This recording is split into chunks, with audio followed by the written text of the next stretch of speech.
Good morning, everyone, and welcome to Mellow Monday. Mellow out with me on my front porch while the sun is still shining because there's more snow on the way this afternoon. Hey, but for right now, we're going to mellow out with Psalm 121. Yeah, Psalm 121 is a part of a group of Psalms. Oh, before we get to that, let's do this. Hey, you went home to visit Mom, and you walk in the front door, and you can smell it. Oh, the aroma, the scent is just overwhelming. It's that apple pie baking in the oven. Yeah, what a sweet scent that is. What we have are 15 Psalms of ascent. Only it's not ascent, S-C-E-N-T. It's ascent, A-S-C-E-N-T. Yeah, to go up. You see, these Psalms talk a lot about Jerusalem and Zion, and no matter what direction you came from, you walked uphill, and then you would walk even further uphill to the temple area. So all these Psalms, they have this superscription that was placed on them by the ancients who put this collection together called Psalms of Ascent. Very likely they were used particularly during those pilgrimage times when people would come for the high holy days and celebrate at the temple in Jerusalem. So, Psalms of Ascent. Well, and there's also the thought, and we've mentioned this before, there are 15 steps leading up into the main worship area of the temple, and the Levites, there's rabbinical writings that say Levites would stand on all those 15 steps with their musical instruments, and they would play them out loud, and it would be singing of the psalm, and just a lot of real joyful time of worship.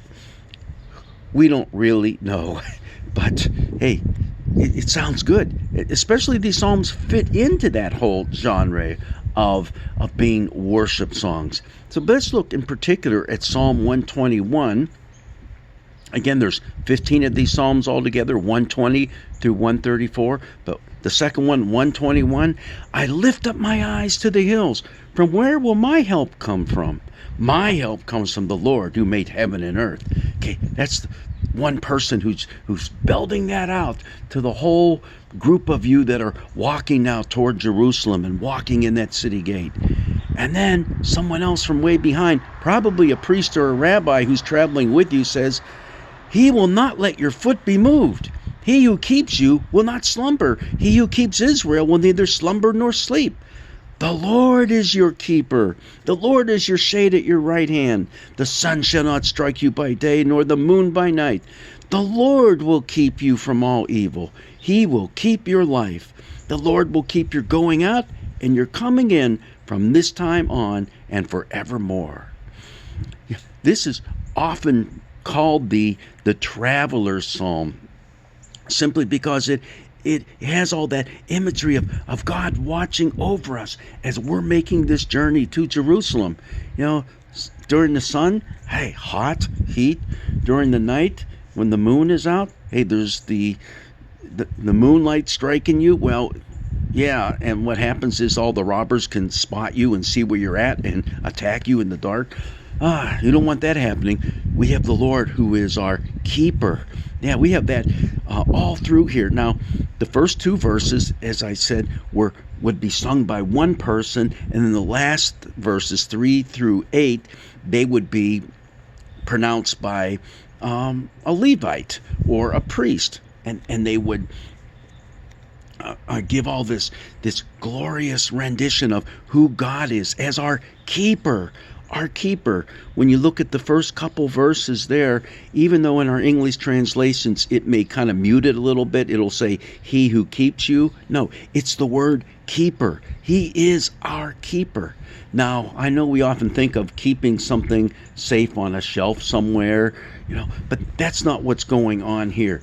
A keeper is one who is very active in guarding and protecting. Not just, okay, I'm going to set it on the shelf, then I'm going to sit down here and just make sure all the little kids stay away from it so it doesn't get broken. No. He is actively protecting you. And then at the very end, it talks about He will keep you. So at first it's this is characteristics of him, and this is what he's going to do, even though it's all kind of mixed up in between there anyhow. But you get the point. God is the one we put our hope and our trust in, and he will be there for us. It's a beautiful, beautiful psalm, and I love the way it ends. The Lord will keep your going out and your coming in from this time on and forevermore. Going out, coming in. We do that. We go out of our house, our apartments, wherever we live in the morning. We come back in at night. Same for the Jewish people who lived in Jerusalem. They lived within the walls, the security of that city. But during the day, they went out to the fields, to their flocks, and at night, they came back in. You're going out and you're coming in.